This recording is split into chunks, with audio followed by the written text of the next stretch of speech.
Well, Mickey, congratulations first and foremost. How pleased were you with that performance?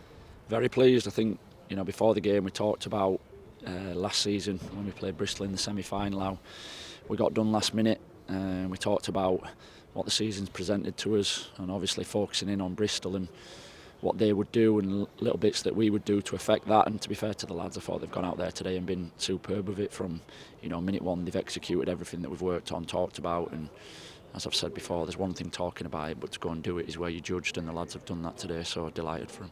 Whenever you're playing teams obviously that are around the top of the leagues, you play them obviously quite regularly. You had 3 games against Bristol City this season, a win, a draw and a defeat. It was very clinical today. What was the difference today compared to maybe other performances? I think everybody sticking to the job, sticking to the task. At 21s football, sometimes it does happen. People go off script. You get that little bit of immaturity that creeps in, and all of a sudden people are doing stuff that they shouldn't really be doing, or you get 2 goals up and people are taking, say all the time, 3, 4, 5 touches when it's not on to do so. But I thought from the off today, they stuck to it, stuck to the plan. There was some really good football at times. I thought they managed the period just after half time really, really well. And we talked about that before the game, that there would be a period where they'd throw it on us. And there were a 15-20 minute spell where we were at our best, but we navigated through it well. And then obviously we've come out the other side of that and managed to put the game to bed. But that comes back to the thing of everybody doing the jobs. It's what we preach at this football club. Be trustworthy, be reliable. Yes, express yourself. Yes, be yourself, but make sure you're doing it within the framework that the club is about. I mean, we talk about them a lot, but again, clinical up front today, Marshy and Will, and again, that partnership that we saw against Colchester was pretty unstoppable again today. Yeah, they clearly enjoy playing together. They're both intelligent players. They both complement each other very well. Will's brilliant off the shoulder, and he's very good at pinning and then spinning and getting slid into space, and he's a nightmare for a back line. But the benefit for us of that is we've got such a bright player in between pockets then who can receive and link play, and they're very hard to deal with. And again today they've both managed to get themselves in the goals. It's been a great season for Marcia, but equally Will Asula, considering that he spent the first part of the season out on loan, his goal contribution in the 21s has been outrageous really, and credit to him, because every time he's played he's gone about it in the right manner, instead of thinking, well, at the start of the season I was playing in League One, he's come in, he's gone on with it, and that's what you have to do.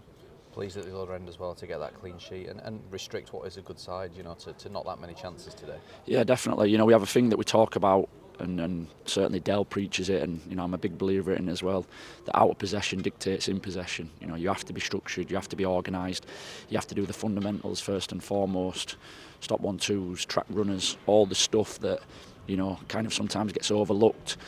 We preach about, and that always gives you a platform to build from. So you see that in the performance today. As good as we were with the ball at certain periods of it, I was equally as happy at some of the last ditch defending, or people doing the jobs when we're defending the box, and strikers dropping in and making it difficult to play across midfield.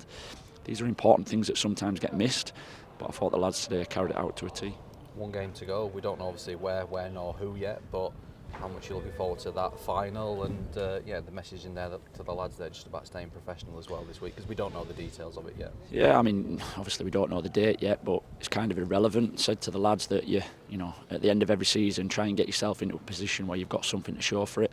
There's plenty of players, I was amongst that, who hasn't got a lot to show for a career with regards to medals, etc. But whenever you've got an opportunity to play for something and win something, do it, be a part of it, have something to show, so that in pre-season, when you were putting all that hard work in and doing the runs and running that extra 500 metres, you then at the end of the season you get your rewards for it. And credit to the lads this season, through the little struggles that we've had, through the good times, they've continued to carry on and carry on and carry on, and hopefully now they give themselves an opportunity in the final to get the rewards for it. But it'll be a difficult game, whoever comes through in Millwall and Hull. We haven't beat either side this season, both difficult teams to play against, both very hard to beat, very hard to break down. So the final will pose another challenge for us, but one that we'll be very much ready for.